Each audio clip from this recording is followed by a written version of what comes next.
All right, guys. So a couple of weeks ago, I got into a lot of trouble because, well, I'm always kind of in trouble. But this time, the reason I was in trouble was because I said that I have left the Church of Science. What did I mean by that? What do you mean you don't trust the science or trust the experts? And people were coming undone and referring to me as a flat earther. And the reality is, a lot of things have happened over the last few years that have clarified my perspectives. And my perspective today is that science has very much become a faith. You have a bunch of people who have sort of ordained themselves ministers and priests, and they tell you not to think at all and just simply follow their instructions. And there's no greater example of that and how many times that they have been wrong and how they are able to inspire mass hysteria than COVID. I always say, let's not forget what happened during COVID. It should really wake you up. In many ways, science has also become a psychology, and so I'm very pleased to introduce you to my next guest. He has written a book entitled The Diary of a Psychosis: How Public Health Disgraced Itself During the COVID Mania, and also another book which just seems really on par with me. It's entitled The Politically Incorrect Guide to American History. Everything, well, almost everything you know about American history is wrong.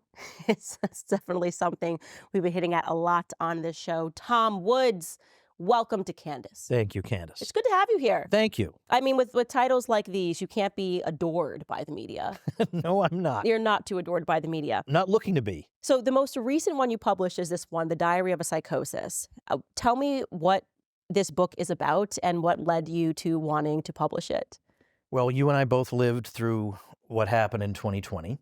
And as it was happening, I wanted to know, are there any other ways of looking at this other than extreme panic? I was looking for other voices, and they were hard to find, but eventually I did find them. Because I didn't want to just give up my life for nothing. I wanted to be told that there was we were going to accomplish something by doing this. I didn't want to just throw my life away for nothing. And yet I was astonished at how many people who were willing to do that, who wouldn't even bother to look up the numbers. Like, for example, after a few months of this, are we seeing any better results in places that are more psychotic than others? No one even seemed interested. It was bizarre.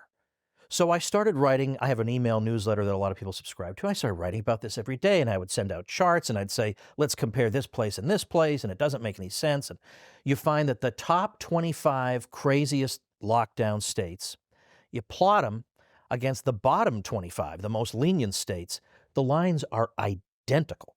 Identical. So are we doing all this for nothing? I wanted to answer that question. Are we doing all this for nothing? And I thought, surely the world will welcome research like this. It turns out, no. I was so astonished. And even though I had maybe a lower estimate of mankind than a lot of people do, it went way low after this. To see how many people were forming their opinions on the basis of tribal allegiance. You know, my favorite actors are all telling me to stay home and stay safe, so I guess I have to do it.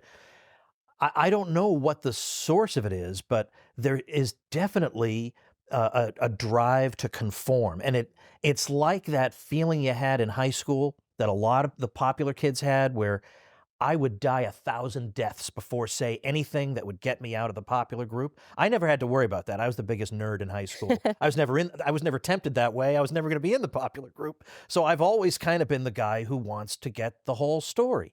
And so the reason it's called Diary of a Psychosis is that I was writing about this day by day, and I was observing all the little things. We all know all the big things, but I remember all the little bits of craziness that were going on day by day. And I had people writing to me saying, you are keeping me from winding up in a rubber room, because I thought I was the only one. All my friends, they don't want to get together. They want to sit 100 yards apart.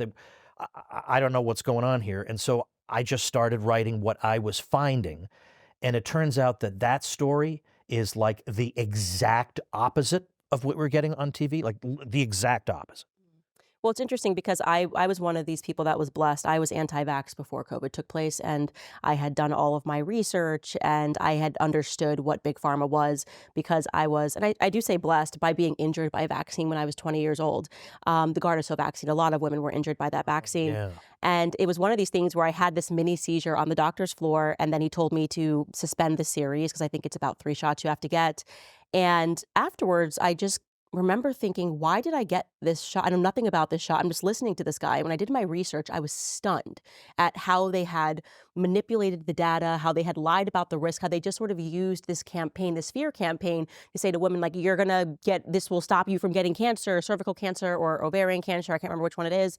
And when I actually clawed back all that research and did the numbers, I realized, how could they do this? This is so evil. How could they lie like this? And so that kind of began my journey, and I began looking into each and every single vaccine and made a decision for myself not to vaccinate my children. I'm known as an anti-vaxxer, it's totally fine. But I'm grateful for it because I went into COVID because of that, eyes wide open. Like, there was no way after you have a mini seizure and in the doctor's form when you're 20 years old that you are ever going to allow a fear campaign to manipulate you into putting something into your body. But the reality is that the entire world now is run by fear campaigns. And this gets even into, which I love, because we were just talking about this off camera, you know, you're talking about Ron Paul, who actually endorsed this book, which is about the best endorsement you could have. For me, it would be Thomas Massey or Ron Paul. And he endorsed this book. But when you look through the lens even of American history, how they are able to modify human behavior, get so many people to acquiesce to government incentives, to give up their freedoms, it's always fear as the ingredient to get us to accept whatever, even if it's insane. And it's usually, I mean, I also wrote a book about the 2008 financial crisis. And when that broke out, it was, we don't have time to talk to you about this. We just have to shovel all this money to all these institutions so all these bigwigs can get their bonuses. And I'm sorry, we don't have time to talk about it. The same thing with COVID. So we just don't have time. You know, we'd love to hear all your crazy opinions, but we just don't have time. The experts need to run things and you need to shut up.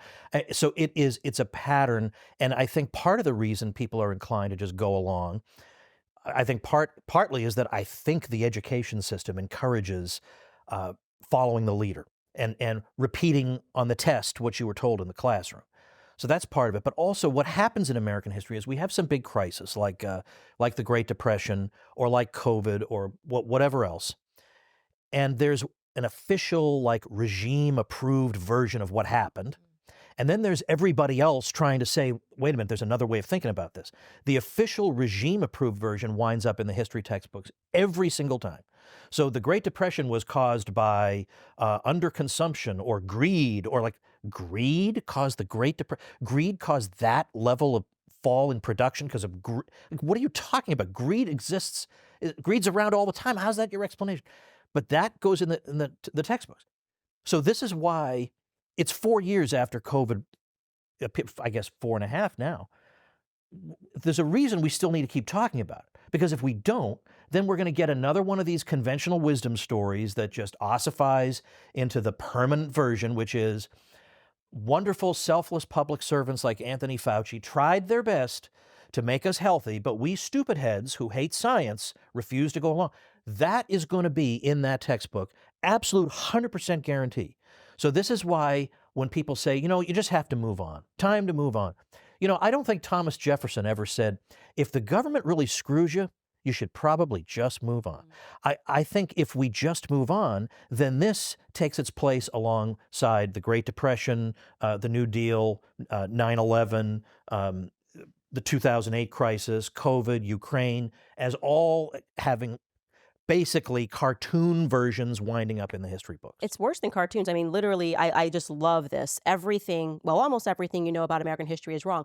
I fell down this rabbit hole, so to speak, over the last couple of years, and it's so jarring and it's so shocking, and it takes such a tremendous amount of humility to admit that you know nothing. And I have such a thirst for knowledge now, and I do recognize, and there were always the signs there, that what we've actually implemented here in America is not unlike, it's actually an exact replica of like Soviet education. It's like Stalin youth, essentially. And I learned about that because I was reading a Thomas Sowell book, Inside the American Education System. Oh, I read that one. Great book. Yeah. And he actually talks about how they're able to, even when there's that one child that stands up, and he was speaking about sex education in particular, and how they start by trying to isolate the child and making them think that their parents are backwards and their parents don't know anything, and like, you're part of this new generation and this thing, and everybody's having sex. And he says in that book, and the reality was before the 70s, before it was, I believe, Jimmy Carter who signed off on the Department of Education. Yeah. Before the implementation of the Department of Education, the majority of high schoolers were graduating with their virginity intact. And But then they started this sort of Planned Parenthood funded effort in the classroom to convince children otherwise, and they isolate that child. And if there's that one kid that stands up and says, like, no, like, my mom says I should keep my virginity, they allow the entire class to participate. And he cites examples to participate in making this child feel humiliated. So this goes back to exactly what we're talking about with COVID, where people don't want to feel isolated, they don't want to feel humiliated, and they also don't want to admit that it's plausible that they're wrong. So they just do the thing. They just agree with the thing. And I mean, that to me is just, it's so sad that people don't have the courage to stand by what is so, to me, obviously and morally wrong. You're masking children. You know what I mean? Like, take a stance for something. And they don't. Yeah, yeah. Well, the stuff about the schools, that is like institutionalized bullying. And yet you walk into a school today and they'll have a poster on the wall that says, "We're against bullying." And their anti-bullying policy consists of that poster. That's about it. But then in terms of what you're talking about here, I should say something about I absolutely agree with you about science becoming a religion, and it's not my religion, and I'm standing up against it. That doesn't mean I don't believe in the scientific method. It doesn't mean I don't accept scientific conclusions, but it does mean we have a perverse deformation of actual science. And like last year, we had more retracted papers in medicine than at any time ever. And you would think, as time goes on, wouldn't you think we would get better and better, and we'd have more knowledge, and there'd be fewer retracted papers? Like, something's going wrong. But also, scientism, which is what we're opposed to, more or less seems to say that the only stuff I'm going to believe is information that comes through a test tube. Then I'll believe it.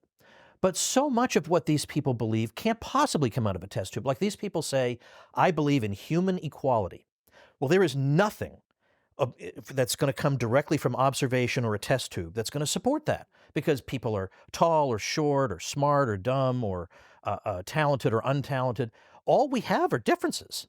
But we believe in equality. Why? Because that's a philosophical presupposition. That's a philosophical idea that's very defensible, that people should be treated equally before the law. That's very, very defensible, but that doesn't come out of a test tube. There are a lot of things you believe in deeply that do not come out of a test tube. And then also, if you thought that the extreme measures they took during COVID were over the top and wrong, they would say, well, the scientists are telling us we need to do it. Now, number one, not all the scientists were saying that. But number two, there's no class Anthony Fauci took in school that told him, if something like COVID is circulating, here's how you balance out the protecting people's health consideration versus destroying society through lockdowns. Here's how you balance that out. He never took a class on that. He's just a hack like you and me when it comes to stuff like this. What does he know about that? But because he's a scientist, and because everyone is infected with scientism, they attribute to him these supernatural abilities that he most certainly does not possess.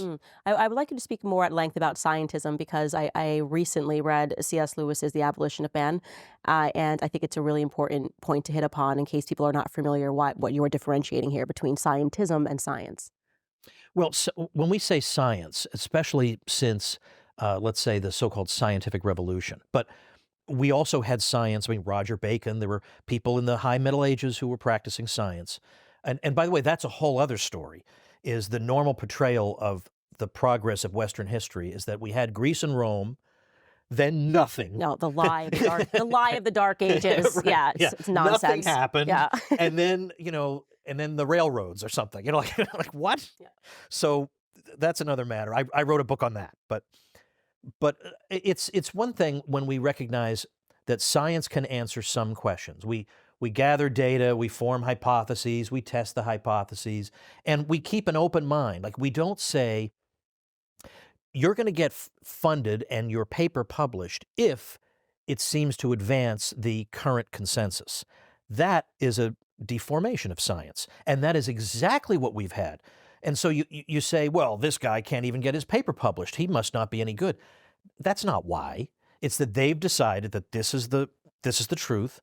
And so Dr. Marty McCary has a brand new book out called Blind Spots, in which he just runs through all these areas where the consensus was so wrong, but good luck trying to fight against it. Now, what is that? That is a religion in the worst possible sense of the word. I mean, the Catholic religion has St. Thomas Aquinas in it, and he asks about 2,000 questions in his Summa Theologiae.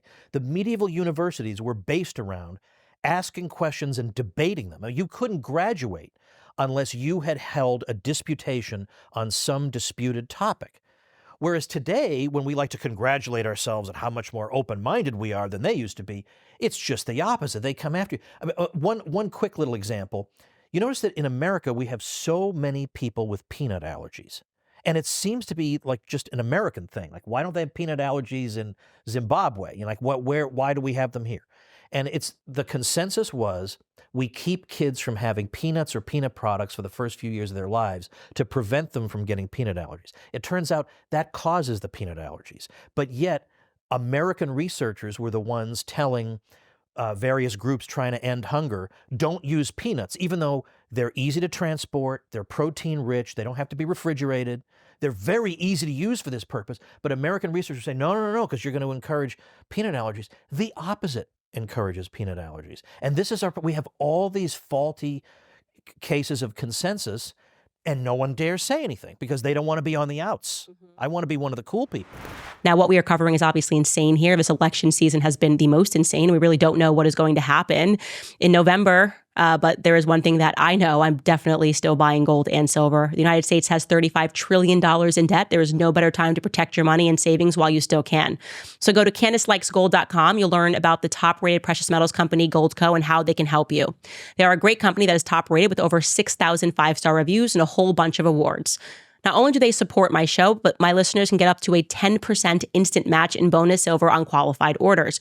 So if you're worried about your money losing value, or you just want to buy some precious metals that you can physically hold on to, GoldCo can help. Visit CandaceLikesGold.com. Again, very easy, CandaceLikesGold.com. And some of it is really just common sense. You know, like when I embarked on creating a series, I actually have an entire series called A Shot in the Dark where I speak about vaccines to parents. And I just go through the history that they are not allowed access to. I mean, it's crazy how much money I had to spend to access these original studies. Like, you have to get all these shots for your kids, but we can't let you read the studies unless you pay us $150 to see where the genesis of this. Yeah. It's nuts. And the more that I got into it, and I realized they've been controlling the diagnostic conditions, they have been manipulating numbers. And when I just show parents these charts, like, there is this idea talking about how powerful of a tool fear is. And my favorite one is tetanus.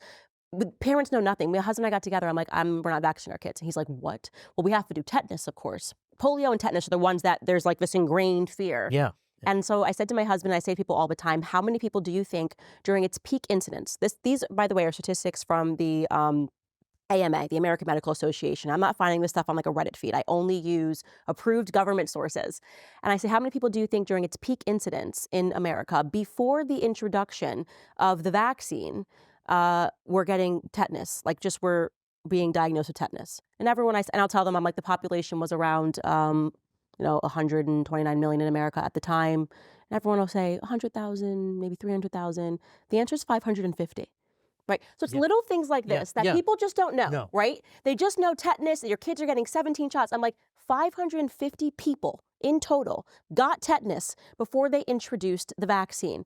And so it's so important for people to just have access to this information so that they can not, maybe you still decide that you want your child to get the tetanus vaccine. I don't care. I don't ever push upon a parent what they should do. But I want you to for us to no longer be people that are conditioned by fear and a lack of knowledge. And going back to what you were saying about this, which my thesis now is that we're actually in the Dark Ages. I think that the Dark Ages were an age of remarkable enlightenment. And then they called the Enlightenment actually when they began, in my view, a bunch of Freemasons deciding to like darken mankind. And now people don't have access to information and they're just sort of told what to do. And I think people are remarkably dumber than they were. That's my current operating thesis on what's happening right now. But yet, if you had asked people back then, they wouldn't have bragged that they were smart. Today, they brag that they're smart. You know, there was a study done, I think it was in that, Thomas Sowell talks about it in that education book, where they surveyed Korean students and American students, and they asked, do you think you're good at math? Now, American students are way worse, but they think they're good. The Korean students are way better, and they think they're not so good. Oh, I wish we had the exact statistic, because it's a stunning statistic. Yeah, it is. We were like 23 percentile, and they're like 84%, and it was like incredible. They're like the best in the world. Right. And like 23% of them were like maybe we're kind Well, of and good. like those In tetanus America, numbers, we're though. like, we're amazing Yeah, at math. I know. They got the we're number one, the foam finger in the air. So Gloria Steinem is of the feminist leader. She is of the opinion that women are being held to an unreasonable standard of beauty, and that was causing a lot of people to come down with anorexia, and to present with anorexia. And so she was saying that 150,000 women a year were dying from this. And it turns out the real number was 100. Now, I don't mean 100,000. I mean 100. But you hear 150,000, you think, wow, we have to take action. And that is a quote unquote progressive pattern. They make up a number like Mitch Snyder. Now, homelessness does seem to be a pretty big problem these days in the cities. But in the 80s, when everybody said there were 3 million homeless, that didn't come from somebody walking around with a clipboard and keeping an eye on things. That was Mitch Snyder, homeless advocate, who said, well, I had to get people's attention. So he made up the 3 million. So this just happens over and over and over again. And then in terms of the vaccine, so now I'll just tell you, I'm over 50 at this point.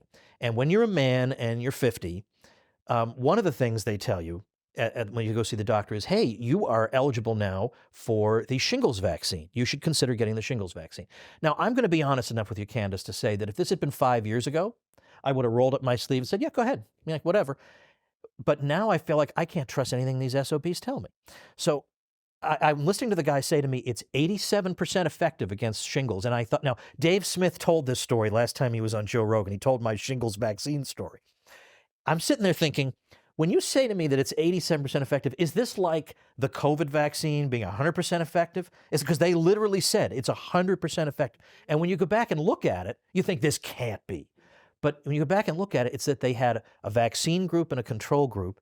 And the vaccine group had like 1 infection and the control had 2. And since 2 is 100% more than 1, the COVID vaccine is 100% effective. Now, we all knew that 100% effective, the average person will hear that and think that means nothing can happen to me. It's 100% effective. They must have known that's how people would interpret that. So I'm thinking, geez, the shingles vaccine sounds pretty terrible compared to 100% that I might have had. So now I haven't gotten it. It's not because I want to get shingles. It's that now I feel like I've been awakened to something. I mean, I wrote the Politically Incorrect Guide to American History. I'm very skeptical of official narratives. But when it came to health, again, I'll be honest with you, I used to think that the people in our ranks who were complaining about their doctor or the medical system, I would say, come on. I mean, look at the life expectancy figures going up, which is no longer true. What are you cranks complaining about? And I'm thinking, oh my gosh, what an idiot. Oh, it's shocking. The more you get into it, and like I said, I agree that it's crazy to have your base assumption be that I'm being lied to by the entire medical establishment. Like I said, I was blessed by being injured, right? Yeah. That is what sent me down that rabbit hole and trying to understand what had happened to me and why I had just subjected myself to this. And then I was shocked and I kept looking and it took me years. And so, God gives you certain things to go through for a reason. And so I was just, as soon as COVID happened, I was like, nope, this is what they do. They've done this forever with vaccines. They always need to have an emergency. And then they get everybody to roll up their sleeves. And the next thing you know, it's on the list and every kid's got to get it to go to university and to get into kindergarten nowadays. And that should really be your first indication that something's wrong, that they're, having to force it upon children. Like, if it was really life-saving, would you have to force it? People would be lining up in the streets for it. It's like, if you're like, please save my life. You're like, if there was no water, you wouldn't have to say, in order, for you to go to school, you're going to have to drink water. We would be like, please just please give us the water we want to live. And so there are so many common sense aspects to it. But I did have to think about this because I had such a reverence instilled in me for doctors and wanting to believe in the Hippocratic Oath, wanting to believe that they have our best interests at heart. And I realized all of these people are just human. And so now I just need to know who everyone was in high school, right? Yeah. Would this person have stood up if a teacher said to do something crazy and said, no, that sounds crazy? The reality is most people just go along and do what they have to do and keep their heads down. And especially doctors, they're in school for a very long time. And my friend who is a doctor told me, he said, when we learn about vaccines, we're not learning about the history. This is what you give this person at 6 months. This is what you give. He's like, and that's why doctors get so offended when you question them, because they realize their own ignorance when you're like, but wait a minute. Actually, how many people were dying of tetanus in 1947? They don't want to go down that route because they're not trying to harm you, but and they're not bad people, they're just human, and I think it's the best way to look at it, they're That's the human. thing, is that this is another thing that scientism has fed into, is that we attribute to these people superhuman characteristics. They have the same moral foibles that you and I have, and they're subject to the same kinds of influences that you and I might be. So, unfortunately, I know that the media discourages you from, quote, doing your own research, but in this day and age, finding somebody who really is knowledgeable about medicine is a rare thing and very important. And now on the vaccine question, you notice that talking about children, if it really were something those kids needed, LA schools would have imposed it. New York schools would have imposed it. Even the left liberal parents who, on the surface, they're going to do whatever the health authorities recommend, they knew the kids don't need this, and they knew it was bad. So the polls were all showing like not even a quarter of the parents wanted the kids getting it.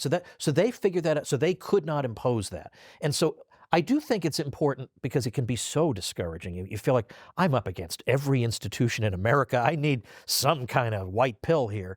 And I would just remind everybody that they wanted those vaccine passports everywhere and permanently, and they didn't get that. And they didn't get it because the minority of us just wouldn't go along. And if you're a restaurant, you're already operating on razor-thin margins. If you cut 30% of your clientele out, forget it. Forget it. So those things didn't go anywhere. But isn't it interesting, that Dr. Jay Varma from New York, who was just exposed for having had, let's say, immoral parties during COVID? At the same time he was sitting next to the New York mayor every weekday giving his briefing, he was out doing unbelievable things. He admitted on camera, on a hidden camera, that what we do is we don't literally drag you into the doctor's office, grab your arm, and stick the needle in. We just make your life really difficult if you don't. And he actually, so up to that point, I found in Diary of Psychosis, I quote some Canadian officials who came out and said that. In America, they kept that part quiet. They were saying, no, the vaccine mandate is to keep you all safe, because you don't want to go to a restaurant, get COVID. But he admitted that's not the reason. That's not the, and in fact, we can see, if you look at LA County versus Orange County. Orange County did not have a vax mandate. LA County did. You plot their numbers against each other. LA County actually did slightly worse. So there's no, it didn't, they all knew that wasn't going to do anything. It was just to make you so miserable that you would finally say, all right, you got me, I'll do it. Right, Now you'll that's lose your job. sinister. Yeah, you'll lose your job. Yeah, and So you'll lose your job. So that was something that is really interesting for me because I felt so freed by learning the true dark history of psychology. It's really freed me in so many ways because now I recognize what they're doing. And when I say they, I'm also referring to the mainstream media, which is a part of this apparatus, right? They're taking payments. We saw just this during the time of COVID. Like they're getting paid by Big Pharma. They have their talking points, and their element is to torture people for not complying, right? So it's like, oh, do you want to be anti-vax? Because if you're a public figure, and I really look back at the people who were saying this years ago, like Jenny McCarthy, and the stuff that was said about her. I mean, she was so brave in the retrospect when she was talking about her son, who she said a vaccine gave him autism, and the media just came down on her, right? So it's like, we're not saying you don't have to get the vaccines, but you're going to have 80,000 articles written about you, calling you a dangerous anti-vaxxer. You're never going to get booked again for another show. You're going to lose your acting career. That is an element of this dark psychology, which is essentially like, get into formation, or we are going to destroy your credibility and make it difficult for you to live. And the only way that I think you can have any guard against that is to understand it. Understand that is what they are there to do, is to see a person that's telling the truth, just like the kid in the classroom, isolate that person and have everyone around them say, oh, you're really going to keep saying that? Are you really going to keep saying that people shouldn't get this COVID vaccine, Candace? Are you really going to keep saying that you don't believe the World War II narrative, Tom Woods? Experts agree. You're a kook. All of these, it gets down to really this elementary name calling and poking people for not wanting to fit in with the in crowd. And the in crowd is not cool. I just want everybody to know that. Like, these people are absolute losers, and that's why I don't listen to them. Why would you want to hang out? Like, I would say to people, you could hang out with Dr. Jay Varma and all these boring people, or you could hang out with us. Like, it's going to be vastly better. But the desire to conform has been so utterly destructive, not just in COVID, but in so many other areas of history. And as I say, it's been so discouraging for me to see this, because I kind of thought, well, once we get the internet, people will understand the world, you know, and I guess not. But before we started recording, I mentioned or I can't remember if it was with you or one of your associates, but Dr. Anders Tegnell was the state epidemiologist in Sweden, and everybody piled on him. And this was a guy who was very much an outlier because he very ostentatiously did not go along with the lockdown regime, and almost nobody in Sweden wore masks. When I finally took a trip to Sweden during all this, the only people wearing masks were American tourists. I'm not kidding. They just weren't. It didn't make any difference, and nobody cared.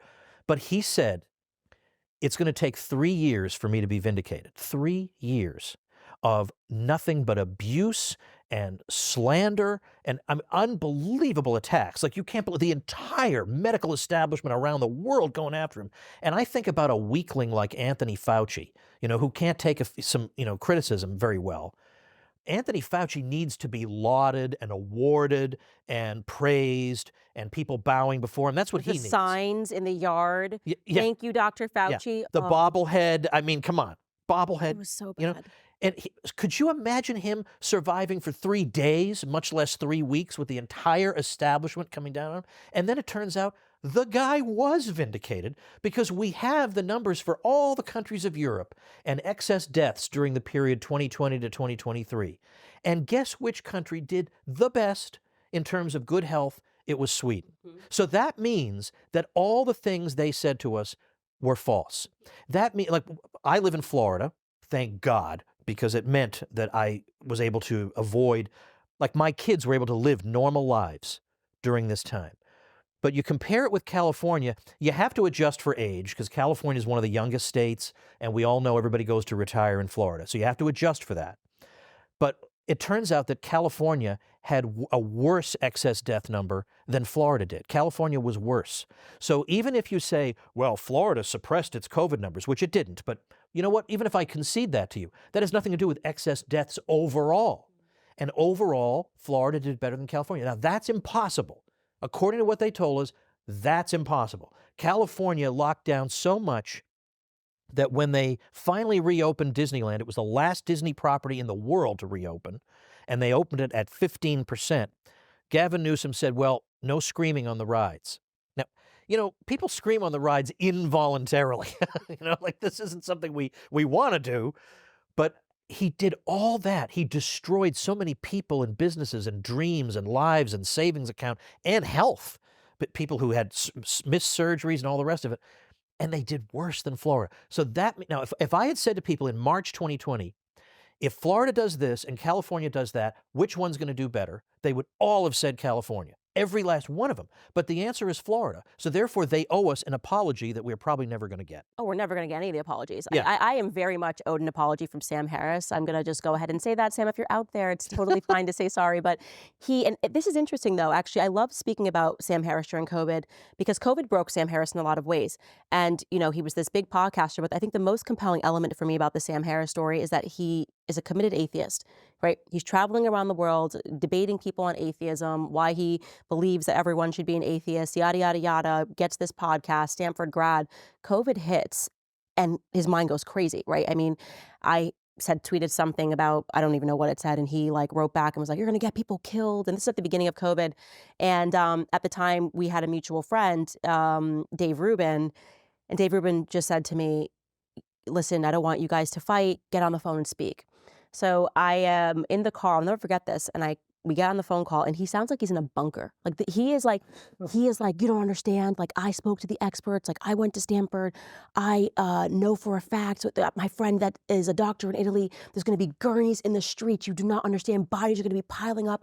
Get home, like, with your family. Like, don't let your kids outside. And I just like respectfully listened because I knew I wasn't listening to a word that he said. You know, it was totally fine. And I said, okay, thank you for the information. Hung up the phone, turned to my husband and was like, that man is disturbed, got out of the car, shook hands at an event, literally spoke at an event in Texas that day. And I look at that in the retrospect and I think, like I said, the atheism part is compelling because there actually is no such thing as an atheist. there are only people who have this vacuum for which another faith can be replaced, right? So if you believe that you don't believe in God, you believe in something. And Sam Harris that day declared what his God was. It was government. And that's exactly why when you look back on communist regimes, they want to make sure that people kill Christians. They want to make sure they're not practicing Christian faith, because I have a faith. I have a very strong faith. And so there's no way you're going to get me to bow the knee to government, because I understand that there is a higher power. Sam Harris doesn't, right? And so when you see people that gravitate towards these various pagan faiths, whether it's environmentalism, people crying in the streets, the planet's going to be over in 10 days. Scientism tells us that the planet's going to be over in 10 years, every 10 years. And you wonder what's happening with them.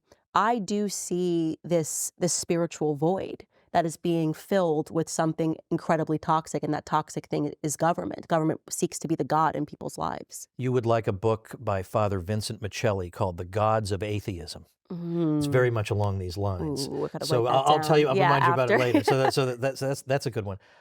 Say the title again. The Gods of Atheism. The Gods of Atheism by Father Vincent Michelli. And on the back cover, you can see him handing a copy to the Pope. So not the current Pope. This is another bad Pope, Paul VI. But we're not going to, unless you want to get into bad popes, we have other things to talk about. But all right, parents, so we've all been there. 1 minute your kid is bouncing off the walls, and an hour later they are sick. You feel helpless, and they can turn your plans upside down. But you no longer have to rely on the medical gatekeeper process or bother your pediatrician on the weekends. Now you can have 6 critical medicines at your fingertips for issues like COVID, strep throat, ear infections with the Kids Emergency Kit, hand-selected by the Wellness Company's medical board. It even includes an EpiPen for those critical moments when your child's life could depend on it. The 40-page guidebook is like having an expert by your side, guiding you step by step, even when the doctor's office is closed. Ordering this kit is as simple as it gets, just a few clicks, and it's delivered right to your door. No more late-night pharmacy runs, no more scrambling when your child needs you most. So go to twc.health/Candace and grab your kid's emergency kit right now. And you can use code Candace to save $30 at checkout. That's twc.health/Candace and use code Candace to save $30 at checkout. Remember, these kits are limited and only available in the USA. I actually want to tell a quick story because I think I do want to acknowledge people who, because there were a lot of us who did figure things out and did stand up, even if it meant they lost friendships, they were called names or whatever. And I've told this story a bunch of times, but I love it so much, and I've gotten to know the woman involved. In Ohio, a woman named Catherine Hewig had been following the data very closely, and she got an opportunity to speak before the Ohio State Legislature. And she brought in a chart, and it was a chart of like COVID deaths over time. But she didn't put the time stamps on the bottom, so you don't know what month is what. And she says, all right, if the things that you did to us, like the curfews, the lockdowns, the masks, this mandate, that mandate, if they did anything, you should be able to pick out on the chart exactly when they were implemented.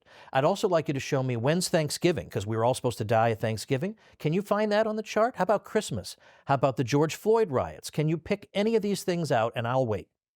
And of course, it's all completely random, and so none of them could. And so that inspired, I finally created a little site where, because you can't tell the difference. You compare states right next to each other. You compare county. Here in Nashville, Tennessee, I've got in my book 4 charts, and it's 4 different counties, and one of them limited restaurant capacity and bar capacity to 25%, and the others didn't. And I say, all right, here are the charts. Pick out the one that did that. And of course, absolutely impossible to do that. So I came up with a full-blown quiz where on the screen it'll say, all right, which one of these do you think implemented a mask mandate and which one didn't? And there'll be places that are right next to each other, so it's the same people. And you get everyone wrong. You get them all wrong. So covidchartsquiz.com. I did that just for fun. And you have another COVID website. What's the... Oh, the big one is diaryofcovid.com. Diaryofcovid.com. And can I just tell you one little thing about that? Yes, of course. It has my favorite television moment from 4 years of madness. Because on that page, on diaryofcovid.com, there's a 2-minute video, and it's about my book, but it's really about what happened. And I said to the guy, because I can't make a promo video that saved my life, so the guy who did it for me, I said, you have to include this clip from MSNBC. So MSNBC finally asked somebody a tough question about this. They had Andy Slavitt, who's a bum. He was one of the White House COVID advisors. I mean, that is not a credential that you want. And they said to him, they're engaged in such heavy lockdown in California, and yet Florida seems to be doing about the same. So how do you explain that? And I thought, oh my gosh, MSNBC of all possible places just asked the question, capital Q. Like, what? What is he going to say? And there's that part of you that thinks, he's not a dummy. I mean, he says and does dumb things, but he must have been smart to, get a degree or something. So maybe he's got some brain power. So maybe he's got some answer that I just haven't thought of. Oh, it's so glorious, his answer. He has no answer. He says, this is a virus that just keeps surprising us. It's hard to know what it's going to do. But we do know what works. And then he lists all the things that obviously didn't work. And I thought, wow, so it really is the case that they have no answer. So then they got the gumption to ask Fauci a similar question. Texas reopened and we're not seeing corpses on the side of the road. What do you think's going on there? His answer was, maybe they're doing things outdoors. So they brought the whole state outside, and that's the explanation. So I said, those clips need to be preserved forever. Like that every future student of this needs to see these, that when you actually ask them, if you're thinking, well, they have some sophisticated response, they did not have a sophisticated response. They had no idea what was going on. And all I wanted them to say was, we're puzzled as to what's happening here. I just wanted some acknowledgement, some humility on the part of these people, instead of the unbelievable, unremitting arrogance that we got for years. I would say that it's worse than arrogance. I actually think that it's true evil. And there's no other way I think that you can look at it in the retrospect without appreciating this was not some uh-oh that the government made. This took a lot of coordination. It took bullying. It took lying. It took manipulating the data, and like they've done for a very long time. It took, even if you speak to people that were in hospitals, changing the diagnostic definition. So that even the way they were testing, it was to ensure if they were getting positives. It took also mandating that people get tested post-mortem. So if they got hit by a car, they were being counted as a COVID death. I mean, that is a true evil. And so you have to then say, what was the point of this? Right? You had people, they allowed people to die, right? And I'm talking about people that got the vaccine, they wouldn't admit until later that it was causing myocarditis, but people were dying of heart attacks that were extremely young. And they were like, oh no, there were women who were early on saying it was impacting their menstruation. They gaslit them until they couldn't gaslight them anymore. So it was impacting fertility, because actually menstruation is linked to fertility. And you look back at all of that, and it would be great if we could say, oh, they were just stupid, but they weren't just stupid. They were intentional in telling these lies. And so what is your answer for why what was their actual aim in doing all of this? Yeah, now that's the big one that we can only speculate on that because we don't have a smoking gun. When I had Harvey Risch was with the Yale School of Public Health, and he was a real hero through this, believe it or not. There were some people at top schools who were trying to tell some truths, and I had him on the Tom Wood Show, and I said, he just casually mentioned that Fauci had lied about something. I said, and I remember in 2020 when I would have even critics of Fauci on, they were very respectful. But as the years went on, the respect just went out the window.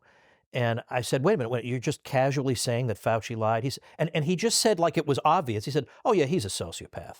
This was like the guy from the Yale School of Public Health. Oh yeah, he's a sociopath. Like we all know this. Like in public, we all say huzzah, but in private, everybody knows what the deal is with him. And then the other thing, and then I'll try and come up with an answer to your question, but it's very hard. The other thing I want to say related to this, because you were saying about the way they lied and they were trying to manipulate us into doing things. When they were trying to push the shots on kids, right around that time, we got a report, coincidentally, saying that COVID is a top 5 killer of children. Now, right around that time. Now, anybody even remotely following this knows COVID was never a top 5 killer of children. Yeah. And yet all the people, the Surgeon General repeated this, everybody repeated this. Professors at Harvard were repeating this. It was a lay woman in Georgia, Kelly Cronert, who simply can read data. She can read data, who wrote a report and sent it out to the world, because at least we have the internet, so she sent it out to the world, and they had to retract it. She embarrassed them. She doesn't have these credentials. She didn't go to maybe she did go to a fancy university, but not for medicine. Like, they were going to try to get away with that, and there's no way they could have thought that was true, right? That's impossible for you to follow COVID, not know the 1,000-fold age gradient difference between mortality for old and young. You had to know that. Top 5 killer of children, and it was a lay woman who said, you people are all lying to us. And it makes me wonder, back in the days when we had only 3 channels, I don't know if you were around then, but I was. We had 3 channels. What were they getting away with then when there was no Kelly Croner to come along and say, here's where you're wrong? So what were they trying to do here? I mean, Harvey Risch, again, he's a guy who's as mainstream as you can ask for, suggested that they did not have an objection, he believes, to having people die unnecessarily in order to make the vaccine seem more urgently necessary. That they were ridiculing the idea of outpatient treatments so that the situation would seem more dire, so that everybody would flock to the vaccine. That's what he thinks happened. That's wild that somebody would make an accusation like that in his position. Well, we have the right to ask questions, and I think one of the things that naturally leads you to, when you recognize that they told even one big lie, right? So even if you begin with vaccines and you're like, I truly accept that they lied on a mass scale about this, then of course your brain goes, well, they're capable of lying on a mass scale and getting away with it, right? And making people sick and harming people with their lies and never having to apologize. And that instantly brings you to history, where you go, how long have they been lying? 'Cause I'm going to guess they didn't just start with COVID. It becomes very difficult to accept that they're lying to us presently and they weren't lying to us historically, right? So we get into this sort of official narrative of American history. Recently, Tucker Carlson was everybody in the mainstream media is always attacking him because he just has conversations with people. And he had on a historian who did not accept the textbook narrative regarding World War II. And the way the media reacted was precious, to say the least. It was like the return of Godzilla. Precious. What did you think about that? Well, I had Daryl Cooper on the Tom Woods Show, and we talked it through. And one of the things he said is, there's a whole literature out there on the library shelves collecting dust, making exactly the arguments I did. But since nobody knows anything except the mainstream narrative, nobody's even aware of these books. No one's aware of A.J.P. Taylor, or more recently, I forget how many, maybe it was 10, 15 years ago, Pat Buchanan had a book, Churchill, Hitler, and the, quote, unnecessary war, which was Churchill's words. I'm just saying what they said. Like there's been another way of thinking about what actually went on that's maybe somewhat less cartoonish, but it is cartoonish. The way we learn history is very cartoonish. Good guy, bad guy, no in between. That's why one of my good guy always wins. One of my favorite Norm Macdonald jokes is, says here in this history book that the good guys won every single war. I mean, what are the odds? So there is a bit of that. But I would say between World War II, and I know you're not supposed to, I get that you're not supposed to say these things. I know, but we specialize in this. Between that and the so-called Civil War, these are like the two creation myths of the modern American regime. And so that's why you have to accept the cartoon version, because these things lead you to Hillary Clinton.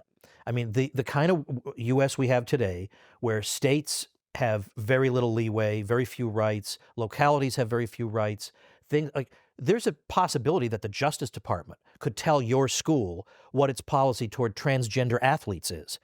That has nothing to do with the Constitution, nothing to do with the original America at all that was based on local self-government. That's the world that was ushered in by forcing the U.S. into one unbreakable union in that way, is that the states have zero leverage at this point. And what do you think is going to happen? And the U.S. government is going to have a monopoly on interpreting the Constitution. Well, they're going to interpret it in its own, in their own favor. And I know these are hard teachings to hear. Somebody hears me saying this and they think, Woods, I can follow you so far, but I can't go there.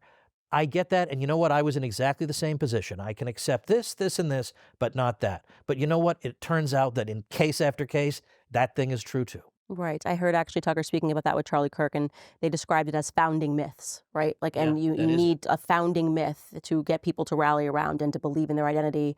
And for the UK, it's like Winston Churchill. It's like one of the founding myths, and you cannot say anything bad about Winston Churchill. And just when you process that, and again, just thinking about your experience with human beings, doesn't that just flag you as weird immediately, that there's just nothing bad ever said about him and he's such a hero, and yet we know he locked arms with Stalin?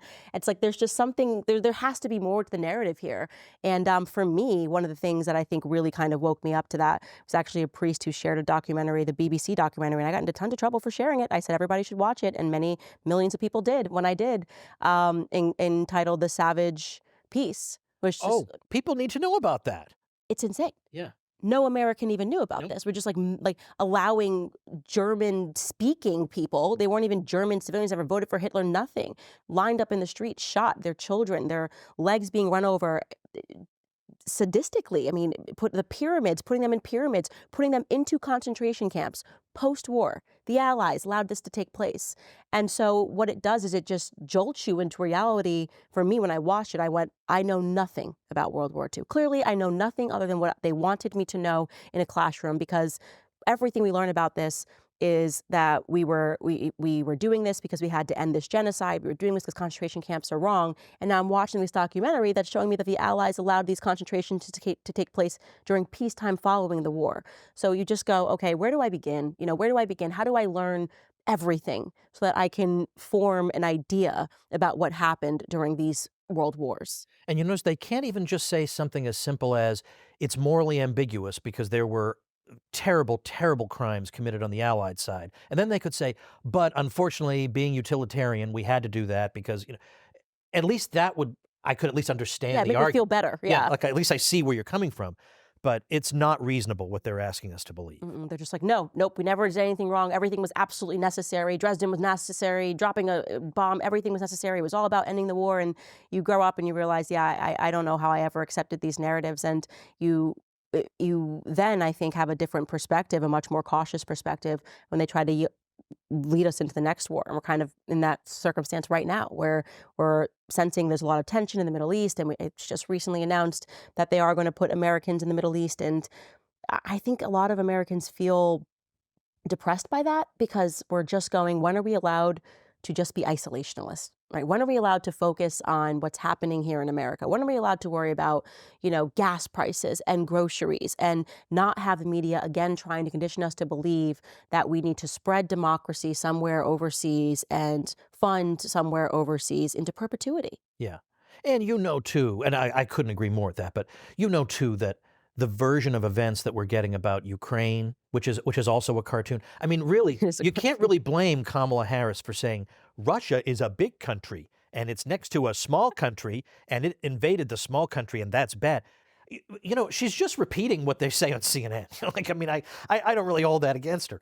But that's what's going to be in your kid's textbook in 20 years, is going to be that version. And I've noticed that, I think this has kind of happened, especially over the past 10 years.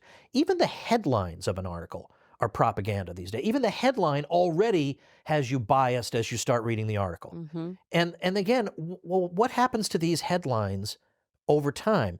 These headlines and these articles become what's inside the covers of your history book. So it makes you wonder what the heck can I trust? And not to mention, you talked about psychology. About 10 years ago, the field endured something called the replication crisis, where it turned out that a huge number of quote-unquote peer-reviewed studies could not be replicated by other researchers. They were all bogus. And so I wrote about this, and I had scholars from other disciplines saying, it's not just psychology. It's my field too, and it's that field, and it's that field. The universities are a mess. And yet, I think the other thing that we have a superstitious reverence for, apart from doctors, is the college professor, because he has this giant brain filled with facts, and we better sit at his feet. But it is a mess. It's a good thing no one's paying attention, or they would be embarrassed if they were capable of embarrassment. Yeah, sort of going back to what the Thomas Sowell referencing the confidence of the American kids who were like at the bottom of the mathematical capabilities compared to the Korean kids who didn't have any confidence but were at the top. It's really interesting I'd like them to because have both, right? yeah, well, it's interesting because we've actually, truthfully, never in the history of America ever given out more degrees and have never. And yet, paradoxically, have never produced dumber kids. And I'm talking about like literally the kids are dumber than they've ever been.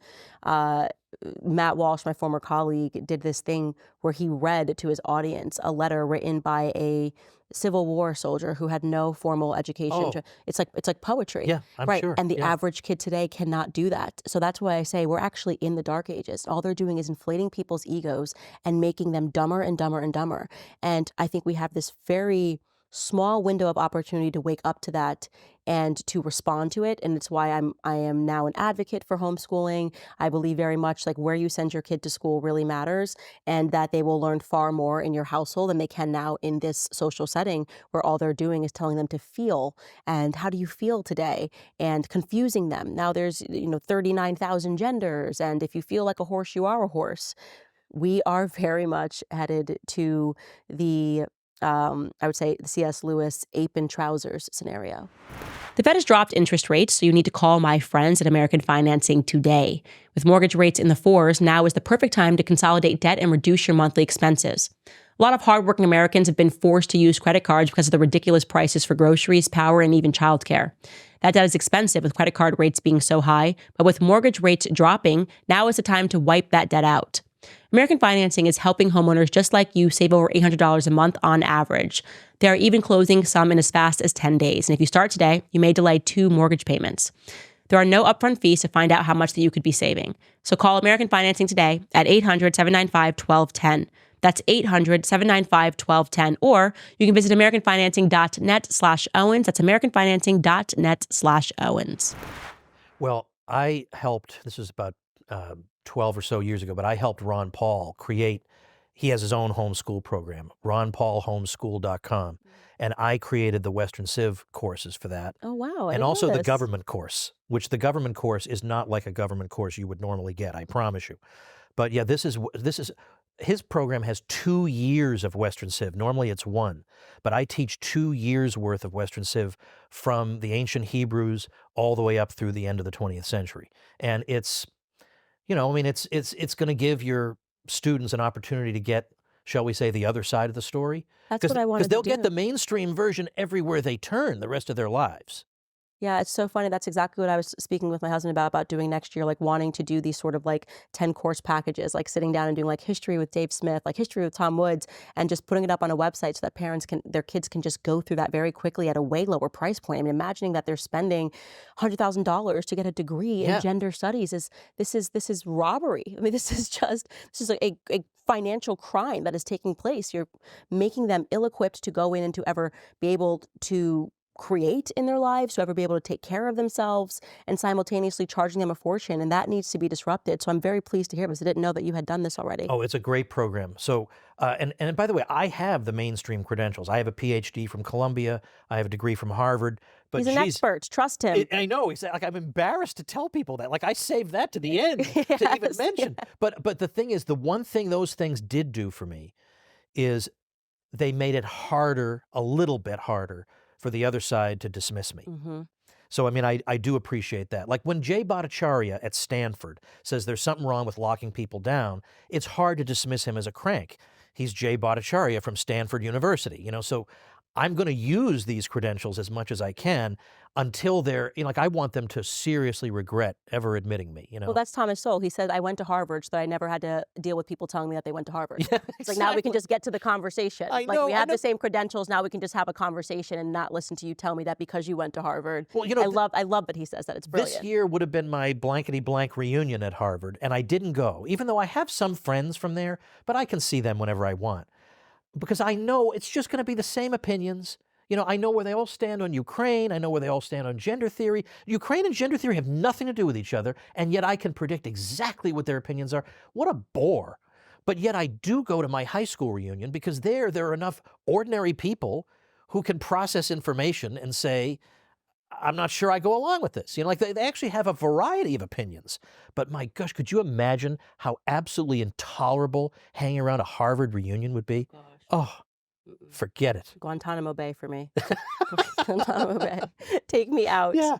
I think one of the things that I have realized is the most important is instilling confidence in your kids. That's really what the establishment hates, is the confidence, the audacity to be yourself, the audacity to think, to ask questions. Like they get sent in a tizzy if I ever say, I'm going to think about this idea. Like, what? How dare you? This is already established.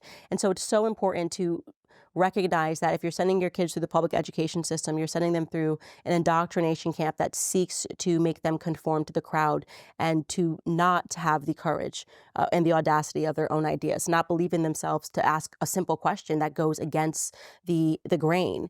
And I think that a lot of parents are sensing that and feeling that. And I know we're both Catholics, so we're hopeful. We know in the end that we win. And so what would you recommend to the parents that are watching the show and to the students that are in school and realizing that what we're saying and true? I get a lot of young students who watch the show and they're like, yeah, we're learning absolutely nothing, leaving them with, I guess, a message of hope or something that they should be doing right now.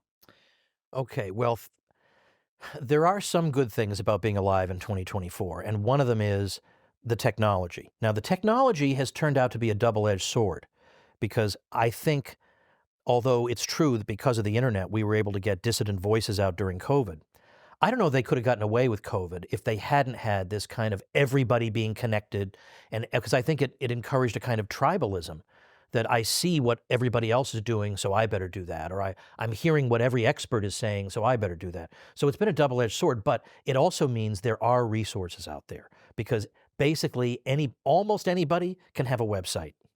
Almost anybody, basically anybody can have a podcast. And so there are resources out there. So one resource I would give is, the Ron Paul homeschool program you have to pay for, but I actually give away my U.S. history courses for nothing. So woodshistory.com, it costs you nothing. And these take you from the colonial period up through the end of the 20th century. And it's going to be interesting. It's going to be a dissident perspective, but there's nothing we made up. This is all true. And it's what people need to know. Like how, I know we say we have to learn history so we don't repeat it. And that seems like a cliche. But the thing is, if people are constantly telling us, like in 2008, well, the government has to spend a lot more money because you know what happened after the Great Depression, we spent a lot more money and that got us out of it. Well, if you don't know if that's true or not, how do you know if we should do that today? Or if they say, because the Constitution says the president is the commander in chief, he can send troops anywhere he wants to without the consent of Congress.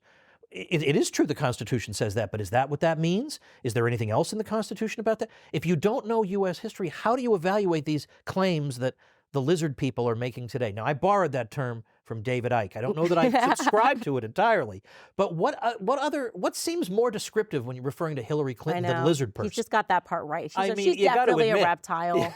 Common sense. Yeah, like if she started tearing her skin off and it was wouldn't even scales under react. there, I would say, it makes sense. It adds up. That is so true. And again, just so that people have the website, and where can they also pick up a Diary of a Psychosis? The website is diaryofcovid.com. They can get it at any site in the world. They can also get it at diaryofcovid.com. Okay, and where can people follow you? Best thing to do is go to woodshistory.com and get those courses, and then I'll stay in touch with you. Tom Woods, thank you so much for joining us. Thank you, Candace.